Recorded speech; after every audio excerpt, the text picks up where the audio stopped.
So thank you for coming, and I want to tell you a little bit about, as everyone knows, that we're always working on thinking about practice and reflecting on our curriculum, and this year was the year that we wanted to review math and look at the math curriculum in both lower school and middle school. And previously the standards had been reviewed about 3 years ago. The standards had been reviewed, and this was focus of this year's committee was really to look at the selection of the text, of what was the commercial material that we were using, everyday math, in the lower school and some of the textbooks in the middle school, to reassess, because although the standards had been looked at about 4 years ago, there hadn't been a review of the actual curriculum in terms of using everyday math. So the charge of the committee really was to say, would we choose everyday math again now that we have used it for over 10 years, and say, is it still reaching the goals that we want it to reach, and what else is out there that's being used in different schools. So the lower school math committee was, the math committee was made up of teachers in lower school and middle school and administrators. And the first thing that we did really was that we wanted to say, what are the selection criteria for choosing a math curriculum for Rashi? So what do we need in order to make sure that we think that this is going to fit our student body and what our expectations are for what the students are going to know and be able to do when they graduate? And we said that we had a long list of criteria, and these were just a few that we chose. One of them, which really was important to us, was providing differentiated instruction. We wanted to be able to meet the needs of different learners and not have to have the teacher go and start researching information on the internet or looking for worksheets and finding other pieces of materials to use. So we wanted the curriculum to be able to provide support for students who needed more remediation, and we wanted support for students who really needed to be stretched in their thinking, and that to be right there in the teacher's text for them. So that was one of our most important criteria. We also really felt that we wanted to make sure that the curriculum was focused on open-ended problem-solving thinking ability, that it wasn't just number crunching and knowing your facts, but that it really asked them to think differently, analyze problems, and be able to come up with different solutions for how to sometimes solve a problem. So critical thinking, problem-solving skills was really important to us. And we also wanted to make sure that the program we chose would flesh with what we know our kids tend to do very well here on standardized tests, and we wanted to make sure that the program we chose was both research-based and that had proven results having been used in other schools, and that really would match with what our expectations for what our students could do at the different grade levels. So those were those were a few of the criteria that we chose. So the next step of what we did was that once we had decided what our criteria were, we polled lots of schools. So we went out to the public schools, we went to private schools that we compete with, and we asked them, what programs are you using? And we wanted to find out, how long have you been using them? How do you assess them? What's being done at your school? And we probably talked to about 20 different schools, and it was very clear to us that when you talk to the different schools, many of them were using everyday math, the newest version, the 2012 or the 2010 version. We currently are using 2003. So they were using a much updated version of everyday math, many of them the 2012, or they were using a new program called Think Math. And it's not new. It was new to us in that we weren't familiar with it, but not new locally, that there were other schools, public and private, that had been using it. So we, in looking at that data, said we're going to have people come from both of these companies and really present to us their findings and try to sell us their product and see what they would say. So we had representatives come from both, and they gave a full presentation to the math committee, and we really were looking at what our criteria were relative to what they were telling us about the math programs. And from then, we then felt that our next step was really to go and talk to teachers and talk to administrators, talk to students, and find out what their experience was using both these programs. So we did a few field trips, and we went and visited schools where both Everyday Math 2012 and Think Math were being taught. And while we were there, we visited classrooms in grades K through 5, because we also wanted to make sure that we would have a program that would fit all the grade levels. Currently, we don't use everyday math in kindergarten, and we did want to find a program that could really carry us through. So we visited the classrooms, we saw math lessons being taught, we met with math specialists, we talked to parents, we talked to kids, and really got a sense of the pros and cons of the different programs. And afterwards, we then came back and said, what do we think? What most closely maps matches what our feelings were for what Rashi needed. And I was very proud to say that our committee was unanimous, actually. We all felt very strongly that the program that would be the right one for us in terms of what our goals would be and the style of teaching that we do here at Rashi was to make a change, and that we were going to change to Think Math. So to tell you a little bit about Think Math, and this is very exciting because it was quite an experience to be with our teachers as they were watching lessons being taught, both, like I said, from kindergarten to 5th grade, 3rd grade, 1st grade that we saw, and to hear the students' responses of how they were talking about math, what kind of background knowledge they were bringing to their understanding of the lessons. It felt very different for us than the kind of teaching that we were sort of seeing that our kids are experiencing now. And we were excited to be able to have this progression across the school, because currently what we know now is everyday math is our core, but we're doing so much supplementation that in some it loses the flow. So one of the decisions that we made is that in changing to Think Math, all the groups are going to be all the groups at every grade level will be using this program because it has so much, it is so rich. One of the things I'll tell you, and it comes back later, is that these are just some of the highlights of things that are wonderful about Think Math. It's algebra-based. We saw kindergartners using language of being able to describe problems and equations, which was amazing to us at such a young age. There's daily problems that are open-ended. The lesson starts with something that's a very open-ended question that can be accessed for kids who have more concrete level, or it can really be extrapolated to a more abstract understanding. And we saw that happening in all the classrooms where we saw these open-ended, what they call headline stories. And that was really exciting. We also, like I had said, having the reteaching, having the extensions, having that additional practice, homework that was already differentiated part of your program was really what we were looking for. And we're excited because on May 2nd, and this is going out in the Daf Kesher right after Passover vacation, I have an article that I've written for everyone to learn more about this, but we're also having the math consultant for the Weston Public Schools, where they use Think Math, is coming, and she's been working with Think Math for a very long time now, is really an expert in the program, and she's going to do an evening for parents to tell you more about the program from the sense of really how it works and from the ground up. And we will be having training for our faculty this summer and then ongoing throughout next year as they pilot this next year. So the second half of the math committee's job was that after we made this big decision and had gone through the process for lower school, we then started looking at the middle school texts, because one of the things that we found was that, again, the previous math committee had looked at just the textbooks that were being used in the honors sections of math, and they hadn't done a review of what was being used in the other sections in math. So we wanted to go back again, and we felt confident that we knew the standards had been looked at, but not necessarily the texts that were being used. So in looking at that, we decided that we needed to do a little bit of analysis, and there were 3 parts to that. First was that we looked at the ERB data, and we looked at AIMSweb, which AIMSweb is an internal benchmarking program that we started last year, and it's in reading and in math. And we are 3 times a year, we assess students and just look at their progress in reading comprehension and in reading fluency, math fluency of facts, and then also math concepts and skills. So we've been started last year and this year, so we've been looking at that data in addition to the ERB data to say, how are our kids doing relative to the fact that we made a change in the honors math text that we were using, and that we had been using the same text again for many, many years. So we took that data. We also did a survey of graduates, and this was something that we really wanted to hear feedback from our graduates from the last 2 years to say, how has your experience been in high school? What class did you place into? How did you feel prepared? What was content that came easily to you? What text do you use? Which course are you taking in high school? Are you in geometry, or are you in Algebra 1 or Algebra 2? We were trying to get a sense of how our graduates doing once we've sent them on. And then we also wanted to, just as we did in the lower school, we wanted to look at what texts are being used in schools. So again, we went back, talked to private schools, talked to public schools, said, what are you using for the different textbooks?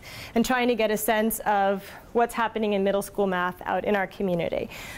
So this is sort of where we are right now. We haven't we're not at the end game with the middle school, but we have done analysis of our data. We have about half of the surveys. We sent out a lot of surveys. We've had about half of the respondents. We're hoping to get some more.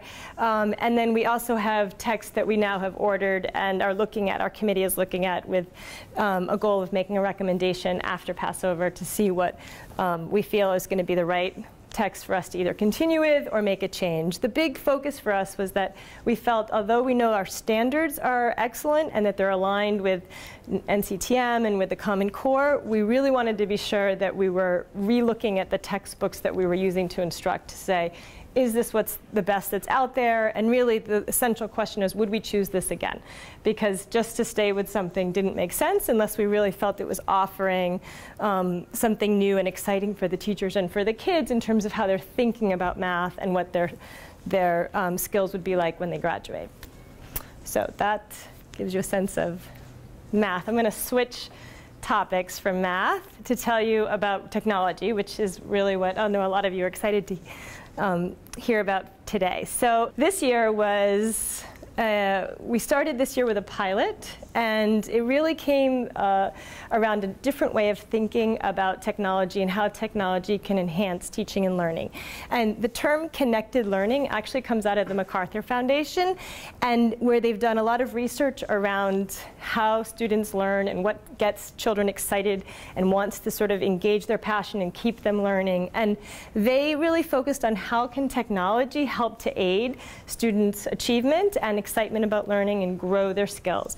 So the term connected learning has these different parts. There's, and each one of them all fits together to have a sense of how children feel about themselves and about who they are as learners and their desire to go out into the world and to keep on learning. And that learning doesn't have to be fit into a small box that happens from 8 to 3 when you're in school and only from September to June.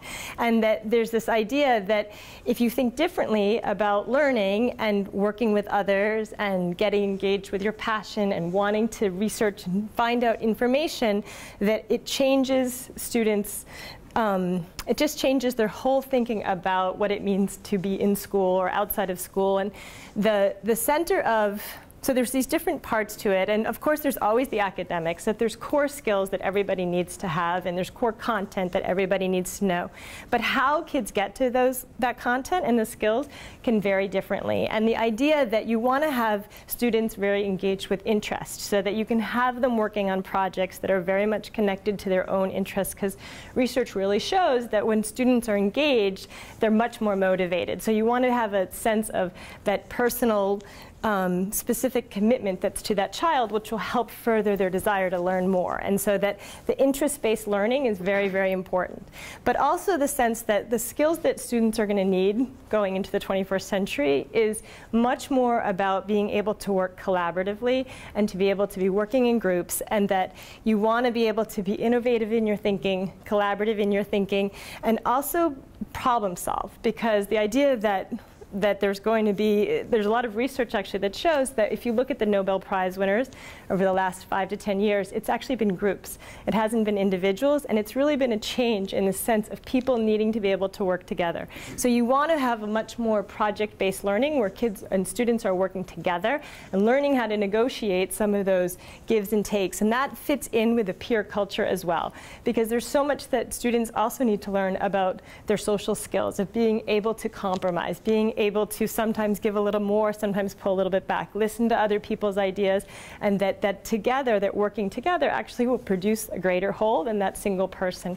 And that's a very important concept, and something that we've been focusing on here, where kids often are working in groups from a very young age, and that continues. So that sense of peer culture is really important. But it's also really important, the sense of the openly networked is an idea of saying that learning does happen outside of the classroom, and that you can be excited to be learning when you're outside of school, and how can you connect and build a community that's beyond the walls of your school. So the school is obviously very important, but that if you can engage kids in thinking about the content that they were talking about in science class, maybe they're thinking about it later on that day when they're at home. And the Moodle, which we're going to hear much more about, has been one of the ways that we've been able to connect that, to have students be thinking about the content that they're learning during the day and connecting about it outside of school, not in the 8 to 3 hours. And that we want to have access and And things like iPads, which again is part of what we're going to be talking about, helps to give more universal access to that content and for kids to be able to connect with each other during the non-school hours. And so that's very important, the sense of having the walls of the classroom really expand and beyond the school building. And there's the sense of mobile learning where you can actually be outside doing your science classroom with your iPad, taking pictures of a lichen that you're doing a research project on or whatever it might be. But there's this really freeing up of the learning so that it's not confined, and that's part of the power of the technology. There's also this shared purpose, which really goes together with this project-based learning of having students work together and having a common goal, and how do you problem solve to get to that end game.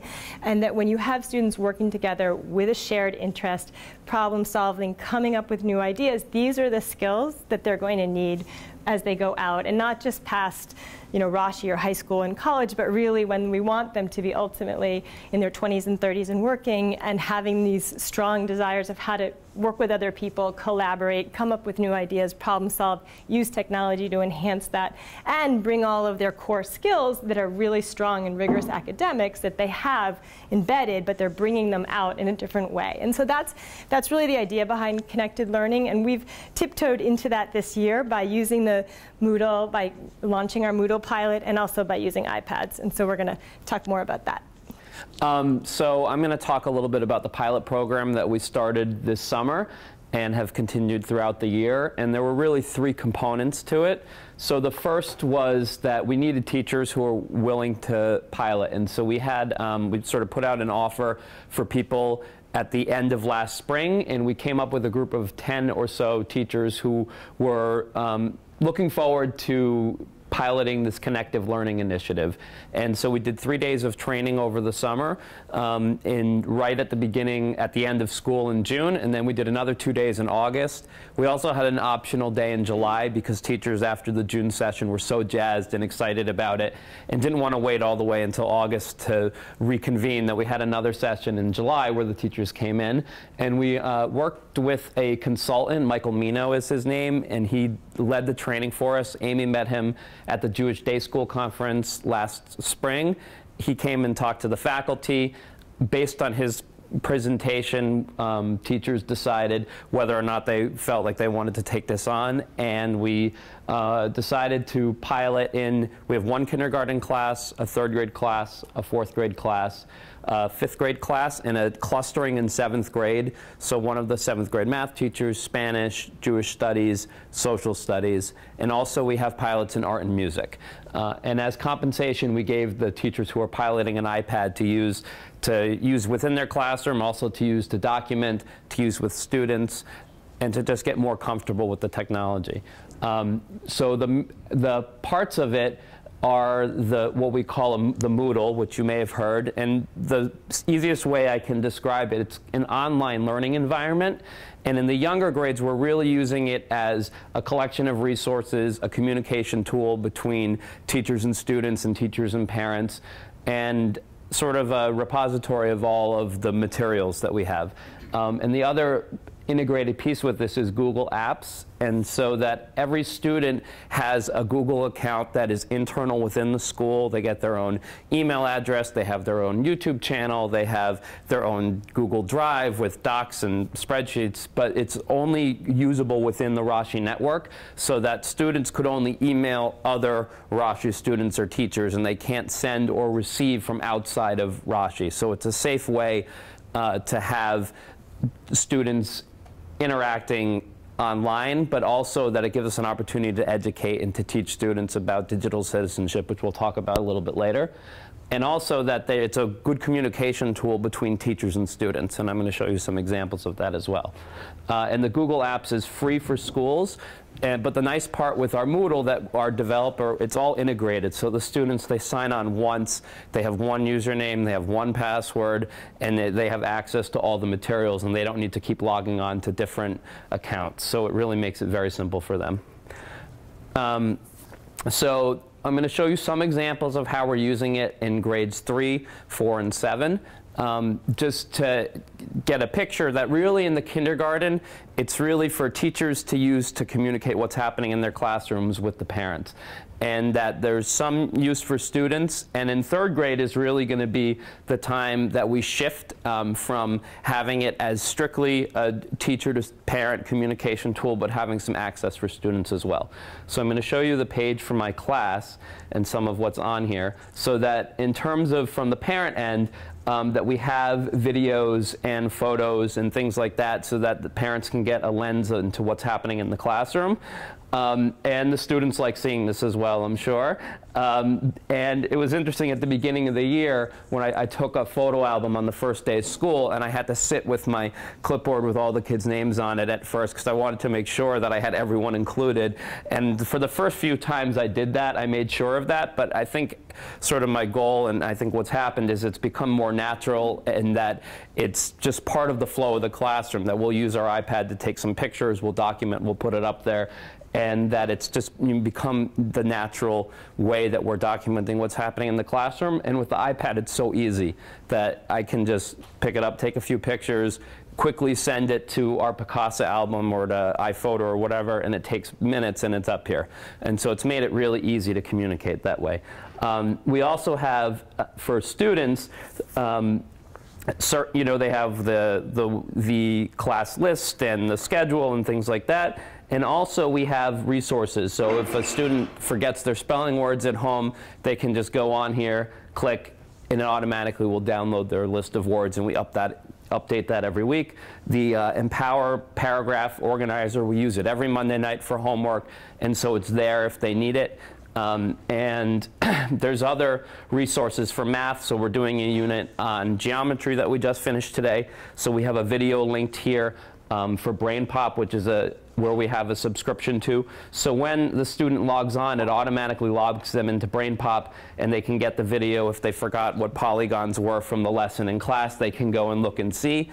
And it automatically takes them to the site, but you'll notice that we're still within the Rashi site. So it's not taking them out into onto the web. Same thing with our YouTube site. When if we make a YouTube video for something in class, it shows in our Rashi Moodle. It doesn't take them out to YouTube. It doesn't show the suggested videos down the side. It doesn't let them leave through that area. So I think that we've been able to integrate a really safe place for this.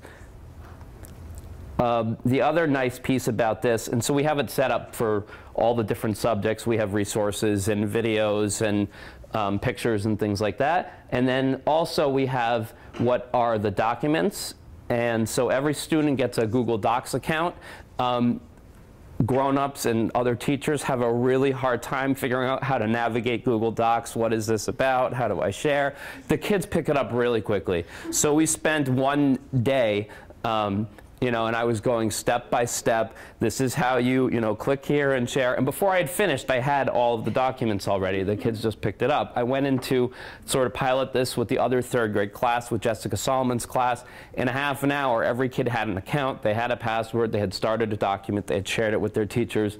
The teachers were a little overwhelmed by how quickly and the flood of information, but that's really what our kids are doing. So when I go to these are my documents, and you'll notice that we haven't made this mandatory, but as a pilot, I've offered for students to share any of their any work that they've done outside of class on Google Docs. And so I have about 8 or 10 or so who have done that, and you can see this is all work that's been submitted electronically since January. And that for some students, it's been really liberating to take away the graphomotor part of having to handwrite their journal entries, and we can comment on them right in the document. We can, turn it to a red font, make edits, give suggestions, and then they can view it right on there. And so this has really just been in a pilot phase, and that if they're getting this in third grade, you can imagine by the time they get into the older grades, they're really going to be prepared. One anecdote about this, and it goes to what Amy was talking about with collaboration. I went to an 8th grade family ed program on they're getting ready for their Israel trip, and Rabbi Clevenger had them. They all brought a laptop, and she said, okay, each table was assigned a site. So this table is Masada, this table is the Dead Sea, this table is, you know, the Kotel, and she said, you have 20 minutes and you need to make a presentation about your site. Go. And for me, who like is very structured in the way that I teach, it was like a little horrifying, but the kids immediately, they all logged on to, you know, they all had their own personal Gmail accounts, so not through the school yet, because the 8th grade hasn't been part of the pilot. One kid would be like, all right, I'll do, you know, the front page and you do this. They had all shared the document with each other. They're all sitting around the table working on the same document at the same time, and in 20 minutes each group had a project.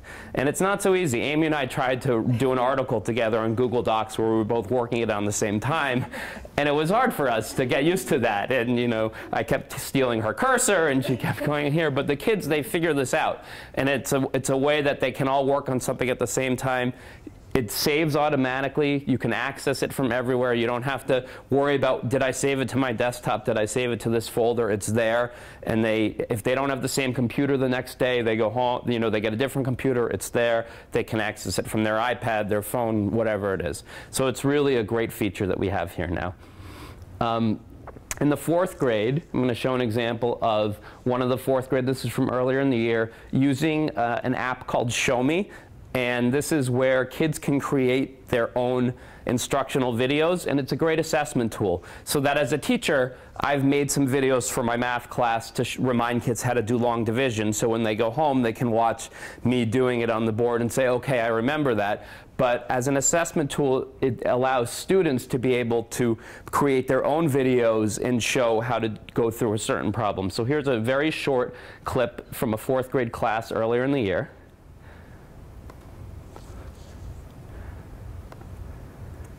Have you ever wanted to buy 72 of your friend's elephants? No, elephants only come in 6 packs. You're standing there in the elephant store, and you have no idea how many to buy. Time to do math. We are going to show you how to multiply 72 times 6. This is easier if you know your math facts. First you write 72. Then you write the 6 under the 2 because 6 and 2 are both in the 1 place. Next to the 6 and under the 7, you put the multiplication sign. You put a line under the problem to help us keep the problem organized. Now we are ready to do some math. After you set it up, we need to start with the 1 space. What's 2 times 6? You can think of it as 6 plus 6. 2 times 6 equals 10. You put the 1 which stands for 10 on top of the 7 and the times.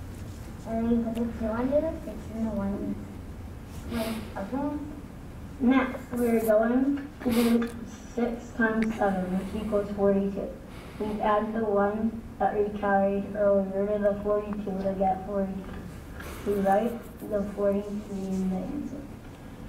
You could also think of this as multiplying 6 times 70, which is 420.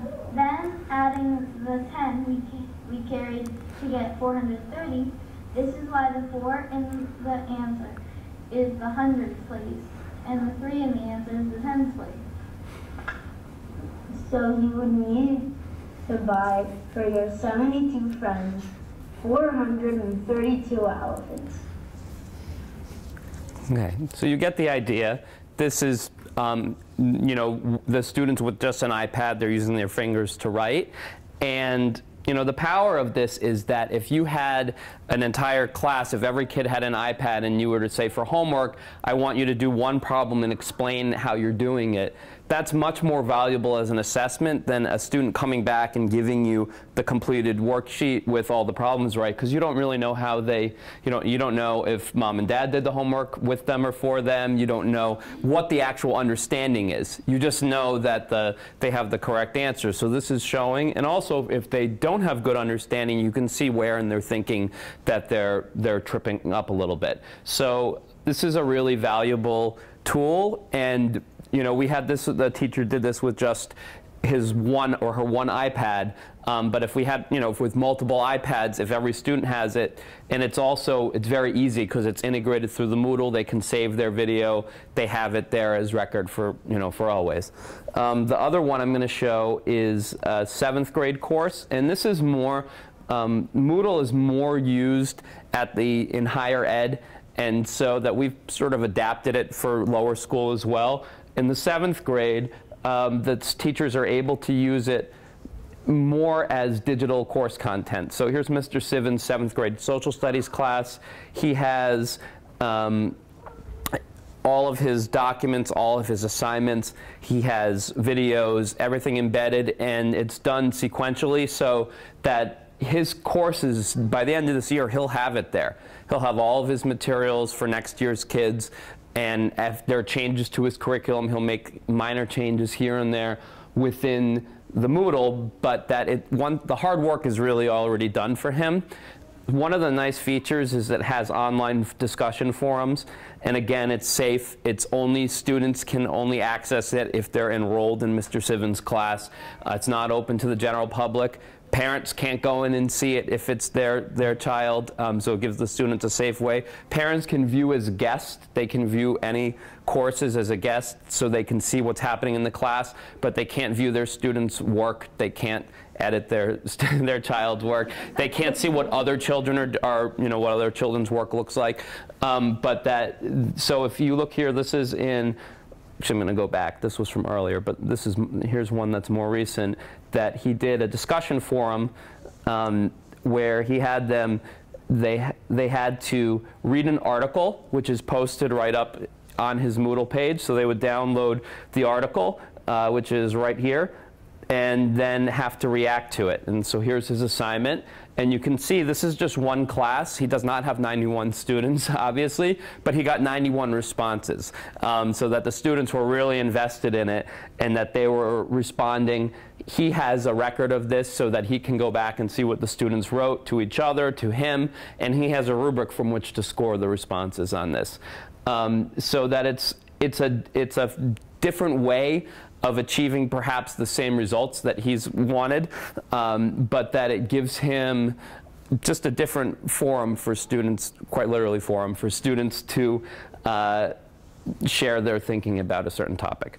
So this is 7th grade. I just want to say one thing too, that another piece about it is that on 2 levels, it helps to have students who may be a little bit more shy in class that maybe wouldn't have volunteered and raised their hand and made a comment and kept part of the discussion loop, that having the forum where they're typing in an answer and expressing their feelings may feel a little bit more, they might be a little less shy to answer that way than they would be to raise their hand and speak in class. And the other exciting part about it is that the teachers love to go in on the dashboard and see, like, well, what time were they? Wow, someone responding at 11:30 at night. And they're actually, we see there are multiple responses of the kids responding to each other, which again, you basically have a discussion going on outside of the classroom in the evening, kids thinking about what each other's answers were and reacting to them. And it's been pretty common that, which is part of the reason why there's 91 responses there, but it's also been pretty common that we're hearing, and I know that this is true from my own son, who's in 4th grade, that he often will say to me on the weekend, I'm gonna go check the Moodle. I wanna go do this. And he was watching a Brain Pop video on the skeleton, or he was looking at the art Moodle and wanted to see if Erica had posted a new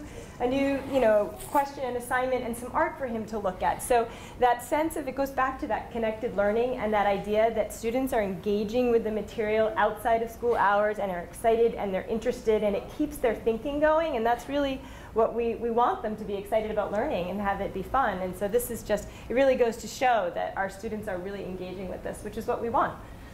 Okay. The next thing I'm going to show you, and this is for those of you who have 5th graders or attended the science fair, we're going to show the 5th grade teachers took a totally different approach with the science fair this year, and they used one of their Google apps for the students to present their science fair projects. And this was a big shift, and I really I think that Marissa and Ann, I really appreciate they took a big risk in trying to do this totally differently, and their feedback on it from the management point of view as the teachers was very positive. And so I'm going to show you what a project looked like if you didn't have the opportunity to see it, and then explain from the teacher end the benefits, and then also from the student's end as well. So that this is all on, this is called Google Sites, and so just like you have a Google Doc and they have their own YouTube channel, they have a site that they can create their own website, and it's just like everything else. It needs to be shared with someone directly, so I couldn't even access this unless I got the link from the student to be able to see it. So it's not public out there on the World Wide Web, but it's internally available to people who are given access by the student. And so this is the same process that they would use for the science fair, but rather than presenting on a display board, they used the Google Sites, and each tab is a different part of their project. So here was the student's question. Does the concentration of hydrochloric acid change the reaction time with magnesium? He makes his hypothesis here, goes through the same process that he normally would. This one's actually a little interesting because he then used a YouTube video of his actual reaction, so that he has this is what actually happened when he conducted his experiment.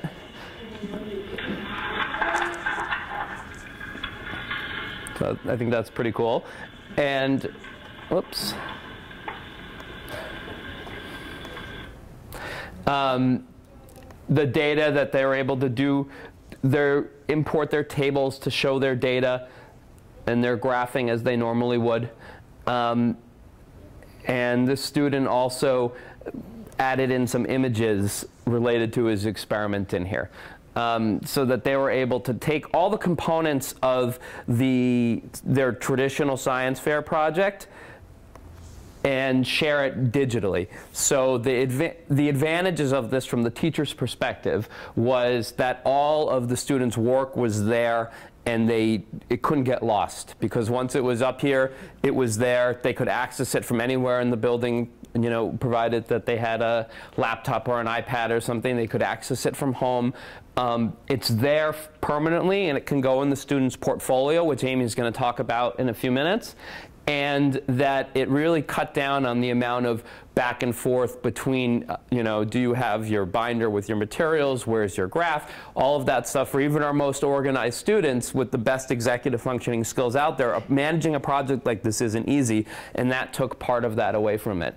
The other nice piece is that Marissa was sharing that she felt in so many cases, not all, but that the students would finish their science fair project and they would take the display board and throw it in the trash, and that would be the end of it. And that it's preserved there forever, and they have it as part of their portfolio. Another piece that I overheard, I talked to a few parents at the science fair who were getting used to the shift, because it presents very differently than it did on a display board, but they felt, the people I talked to, that the students were much more focused on the actual science and not so much on the decorating the board and coloring the outline and having their letters with stencils and all that. That this was really more about the science and less about, because the formatting is so easy with this. So it's a big shift, and it was very different. But I think that, and the interesting is that the fourth grade students were really disappointed. They didn't like the idea of not being able to do a trifold board.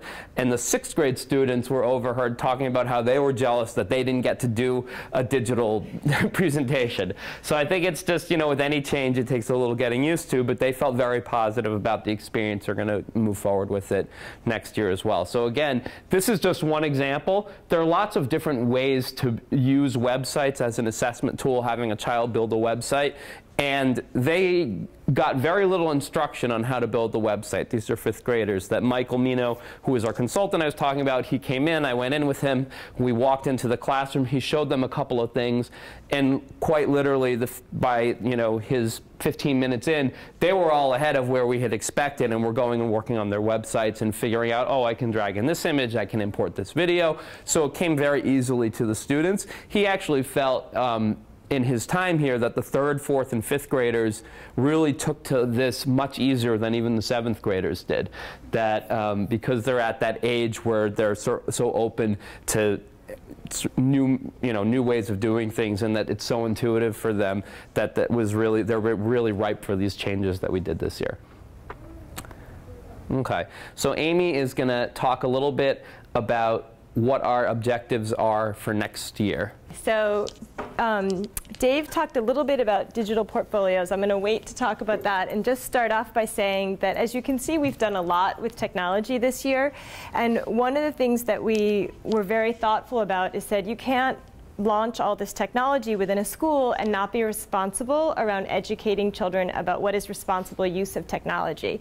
So part of our thinking earlier in the summer was that we said we need to think about what are the lessons and the skills that kids need to be safe online, and to understand about posting information and about the power of just sending something very quickly, and then it can be out there in the cyberspace and not have control over what you've just sent. So we were looking at different curricula, and we found one through Harvard. It's called Common Sense Media, is a think tank at Harvard that worked on this, and they actually have their own curriculum that just got updated. We started with it in the fall, and then about midway through the year they rolled out their next version of it, so we quickly switched to the more, it's a free curriculum that they provide for schools, and so we actually have lessons starting in kindergarten all the way to grade 8. And you can imagine that the middle school, there's many more lessons that are part of this curriculum, but we looked at what the lessons were, and we actually divvied them out at every grade level. Some of them are happening in the classroom with the classroom teachers. Some of them are happening in library here with Sue Saber, our librarian, because she also does a lot of work with the media, so she wants to help. It was already part of what she was already teaching, but now had a new context for it.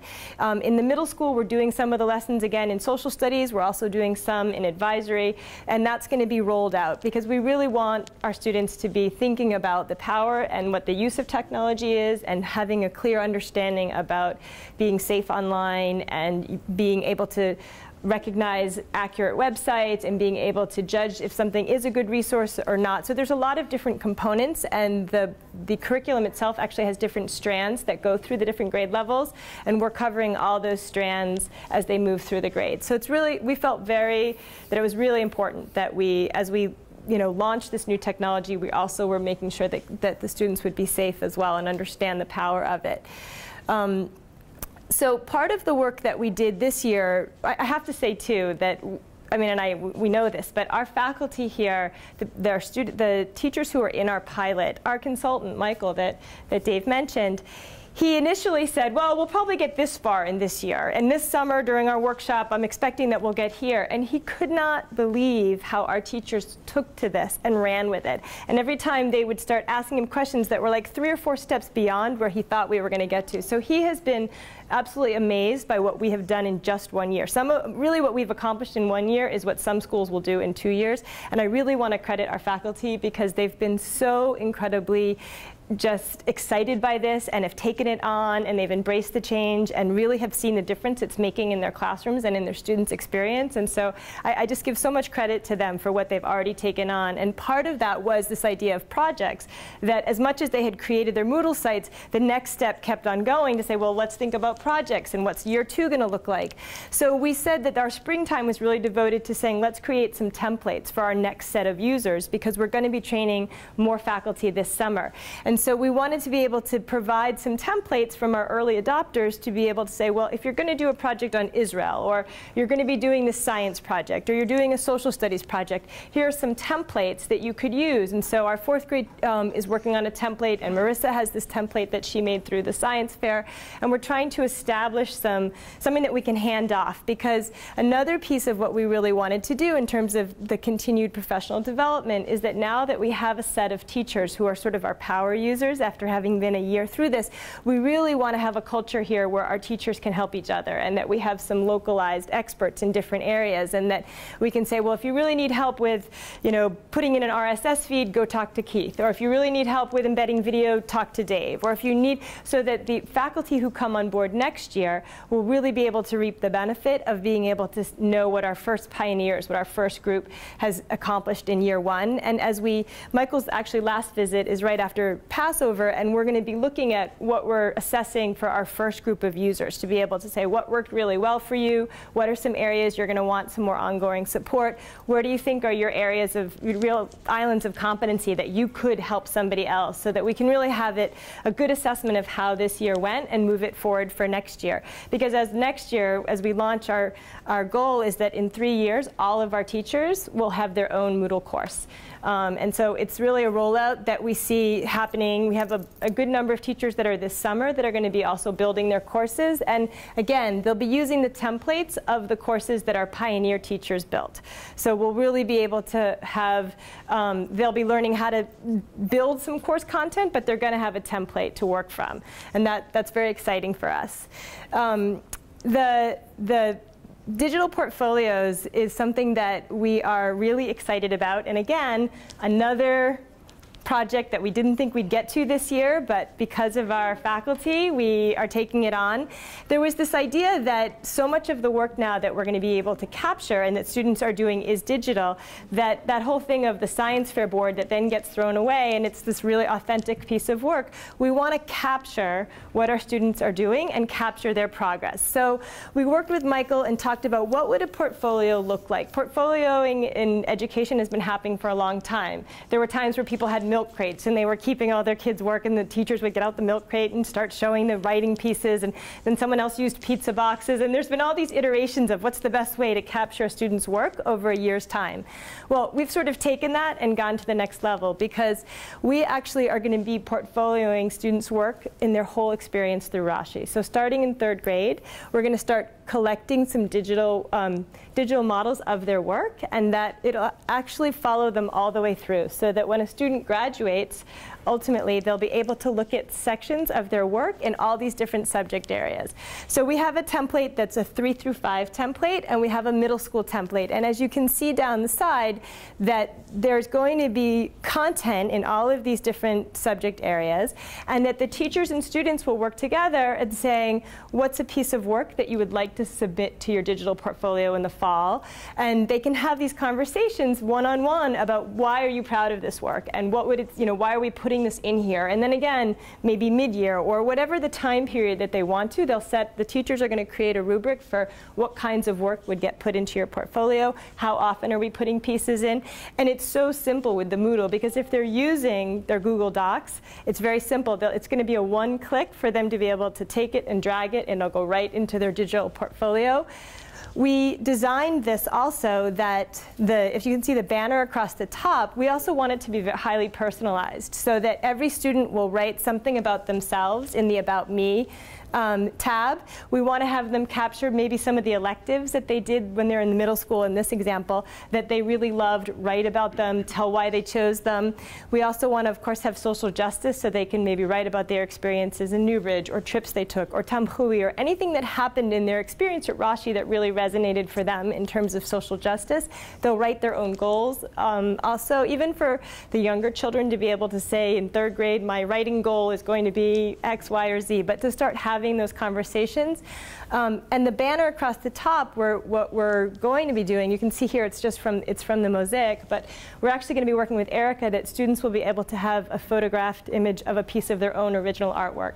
And that will be what their banner is. Because when they graduate, they'll be able to share their digital portfolio with a next school if they wanted to, or a college, or wherever they may be, with their grandparents. It's just a click, and that anybody will be able to click on that link and see examples of that student's work over time. Can I add to that? Sure, yeah. And it doesn't have to be a digital component. So if they have a paper and pencil math problem that they really worked hard on and they're proud of, they can take an iPad or their teacher's iPad and take a picture of it and put it onto their their Google page and then upload it that way, so that even that if it's not a digital work that's created, they can make it digitally very easily and integrate it within our program.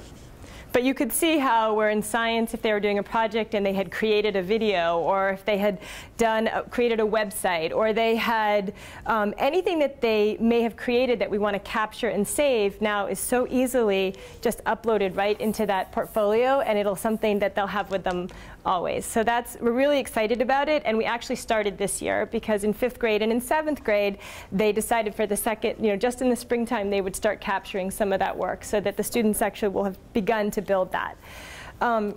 The last piece I want to talk about is about the iPad initiative. So this is where you can see some of how we're using iPads this year. And Dave and I have been doing some pretty extensive research with local schools and visiting schools and talking to administrators and teachers around uses of iPads. And we are in the process of looking at whether or not we will go next year into a one-to-one iPad for grades 5 through 8. And there are some upcoming technology forum where we want to be talking to parents and hearing from parents about their sort of reactions to this and talking more about what we see are the advantages to having, for every child having their own iPad in grades 5 through 8. We, Dave and I are working really closely also with Barbara Ross and with Mike Papadopoulou, just in terms of what it would mean for our building and the sort of physical side and the financial side of enabling a building to have that many iPads here and what it does on the access points. Part of it, we've done a lot of thinking about, is it something the school would own? Is it something that we'd ask parents to purchase? What we have found in talking to all of the schools is that the best run programs are ones where they're student owned, where a parent would buy it for the child, and that it's not something that the school tries to manage, because iPads are really meant to be single user. They're not meant to be shared amongst different users. So these are all, there's a lot of different issues that we're looking at too, and what are the best practices, and we're collecting a lot of data around this. And this just gives you a brief, sort of some of the strengths and advantages to students having their own iPad and working with them for teaching and learning purposes. And we also this year know from what our teachers who are in the pilot, we gave them certain apps that we wanted everyone to have. We were very focused on apps that would be also, not that expensive, that would, that teachers could use, that would be useful for their own teaching and learning in terms of their instruction, but also for kids to use. For like the Show Me app, for instance, was an example of one that we found that was relatively inexpensive and that we thought had a lot of bang for what the kids would be able to do with it. But there, one of the things that we have also found out in our research is that we are in a watershed moment right now in terms of teaching and learning, and that as you look forward, everything is changing because children can access, and adults too, can access information so quickly and so easily. And that you have children who are 3 and 4 who now are playing with iPads and who are learning and getting information and taking in that information differently.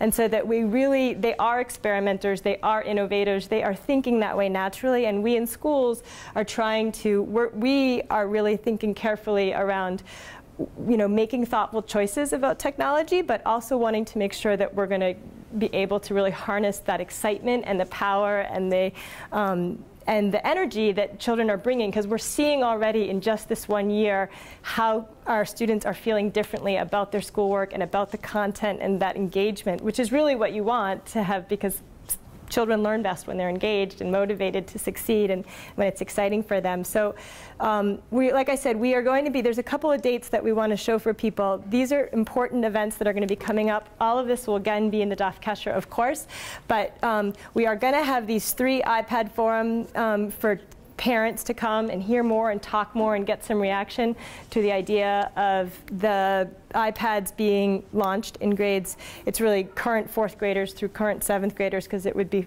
grades 5 through 8 for next year. So we encourage parents to come and just hear some more about the topic, give some your opinion. We're trying to get a sense of some of this. This presentation was also given to the board of directors, so they're also thinking very much about this idea of us moving forward and hearing about other schools and what they're doing, and pretty much this is what the trend has been. So there's 3 different opportunities to come and to be part of those discussions. And then May 2nd is the Think Math Night, which I really encourage people to come to. Our speaker, Tracy, is outstanding, and she's been using the program for a long time, knows it really well, and she was really the one who came and brought it to us. And so I'm excited for parents to also hear from her and learn more of the specifics and see some of the materials. So yes, questions, comments? Can you just tell us what other technologies you considered? So when you weigh iPad versus other things, why is the iPad winning out? Is it the apps? Because for old timers like me, the keyboard and the word processing and other things that were more typical of how we were educated aren't easily accessible on the iPad. And so I'm just curious as to what's that direction? Mm-hmm. One is the cost factor, that an iPad is significantly less expensive than a desktop. The other is the portability and the flexibility that it gives, and that it's more interactive. And in the schools that we've talked to, they've been really, some of the schools that I've talked to who had a one-to-one laptop program at one point have been really pleased with the results of the iPad. Also that Amy and I, we've talked about this too, because we both had to get keyboards for our iPads because it was just not comfortable for us, for the students. One of the schools I talked to was at the Bancroft School in Worcester, and they're a K-12, and they did iPads in grades 6 to 12, and they had the keyboards available, and the students weren't using them, and that they were, you know, high school seniors were going and doing their college essays just on their iPad on the touchscreen keyboard, and that's really where these kids' comfort level is. So is there a different level of software put on school iPads? You know, on my iPad there's like a note program, you know. Well, that would be something we would look into. So if we were to do this, we would be saying these are recommended that we think, and we're really very focused on things being open source so that they're free apps that would be useful in the classroom, and that it wouldn't be that, you know, we're then saying you have to go buy these, you know, 10 apps or whatever that cost X amount of dollars. That we're, if using the Google Docs, which our students right now are really familiar with, that's free. You access it through, you know, just going on Google, and that's where all of their written work would be. So there's no word processing system that you know, you don't have to buy Microsoft Office or anything like that. And we also talked to schools where people had just done BYOD, bring your own device, and what we heard unanimously is that it's very difficult to have classrooms where people are using different systems. So these people are on a MacBook Pro, and someone else is on a Dell, and someone's on their iPad, and the management for that of the teacher is too difficult, because obviously things crop up, and it's hard, you know, there's technology glitches, and that you really want to have people on the same machine with, you know, in terms of being able to help students, and that the teacher then only has to know one interface that they're trying to figure out. And Apple also really happens to be at the top of the textbook market right now, and that, well, that's not where we are yet, but down the road, I mean, I think for those of you who have younger children, they're not going to have textbooks. I mean, it's just not going to happen. And so that we want to be up in front of that, and that some of the interactive textbooks I've seen, I mean, are really, it's all the content, but it's, the children can control it a lot better. They can control how much is on the screen. There are little videos that pop up, so that there's, it's not, you know, we're not ready to jump into that quite yet, but that's where things are headed, and we want to be on the front edge of that. It sounded like Amy said that in rolling out Moodle, it'll hit the rest of the faculty over the next 2 years. Yes. So I'm just curious about how you're deciding who to phase when, and for kids who've been using Moodle this year, are they going into classes next year where they might not be using it, or is that kind of part of the We thought of that. Of the rollout? Yeah, no, that was very much thought about, and so that really in the middle school you'll see that there'll be almost complete course coverage for Moodle in the middle school, and that the same thing that we, 3 to 5. Yeah, and grades 3, 4, and 5 will all have Moodle, and we also are adding a whole language component. We have 5 Hebrew teachers. We have 1 Hebrew teacher this year, a 7th grade Hebrew teacher who does have a Moodle course. We're adding 5 Hebrew teachers next year, so we're really, and especially at the younger age too, where if you remember that in the K-2, it's much more of a repository and resource base for, you know, for parents and children to interact at home, whereas when you get to 3rd grade and beyond, that's where all the classes will have a more, you know, the Moodle sites are much more part of that blended learning. But to answer your question, there is a possibility that there may be a gap next year in some of, you know, for some students, because the whole, not the entire faculty is going to do it this coming summer, so it is possible. But I feel like you guys just said things in contradiction, because I guess what I took from Amy was that, say all the regular class teachers in 3 through 8 would be using it. Maybe some of the, you know, like art, music, whatever, not, and the younger, but like the kindergartners are not aware of the use of. Right. Well, kindergarten has it now. I know. Right. And those made the 1st and 2nd grade probably won't have it next year. They're sort of the lower priority end. And so that's possible that the kindergarten parents who are used to it may not have it next year in kindergarten, but may in Hebrew or something like Right. that. Right. I hear what you're saying. Yeah. Right. Right. Yes. So first of all, thank you so much for sharing this. It's really insightful and exciting to see that. I'm glad to see that Rashi students are that much behind college students. Great. The second, I have two questions, and they're related to each other. So I like the use of iPads as individual technology, and I agree with you with all the advantages. I'm wondering how it can interplay with more collaborative technology that you already have in the classroom and could be added to the classroom, like interactive surfaces, the smart boards. I know that the smart company also produces tabletops that comes with the boards. I'm thinking about kind of extending from individual work into collaborative work in the classroom setting. So that will be one question. Another question will be how this initiative is integrated with other technology-oriented initiatives like the robotics and the transition from being a user of technology to being kind of a content producer. Right. Yes. So the beginning part of this, at the very beginning, we talked about connected learning, which is that idea of project-based learning and of students working together and creating a peer culture of shared interests and being innovative thinkers and problem solvers and collaborators. And that's really where the Moodle really was an outgrowth of that, because it was saying that we believe in the power of connected learning in all these different areas, and that was really what is going to prepare our students best as they move forward. And that the Moodle was a tool that was helping us get to that whole sense of exactly what you're asking about, which is what we're committed to. In terms of the robotics, this year, another initiative that we had this year was that we had a pilot program. We had 10 teachers in the summer who trained, and they took a course on how to program using the Lego robotics, the We Do kits, and with Scratch, computer programming. And so we have classes at several across the grade levels, from kindergarten all the way through middle school, where students are either doing computer programming or they're doing design engineering with the Legos. And just today was actually the end of the fourth graders finished their unit, where the fourth grade teachers did the training this summer. They were studying the human body, and they did the digestive system as one of the systems they studied. So partially through the use of this of their training in the robotics, they had their students as an assessment build a robot that simulated the path of digestion, and they had to have it stop at 5 different stops on your digestive tract. It was narrated for them, and so they built a robot that simulated that whole process. And our goal was this year that, again, we had 10 teachers who did the training. We have more teachers going next summer for the next round of training, because we want to have some sort of integrated STEM project, whether it's robotics or whether it's computer programming, at every grade level in different subject areas. This will continue. Yes, that's continuing as well. So it's not, so that's another initiative that's been going concurrently with the Moodle. And can I just, when you were asking about with the Promethean technology, so that one of the advantages, iPad does have a Promethean app that is used for voting, so that right now we have the physical actual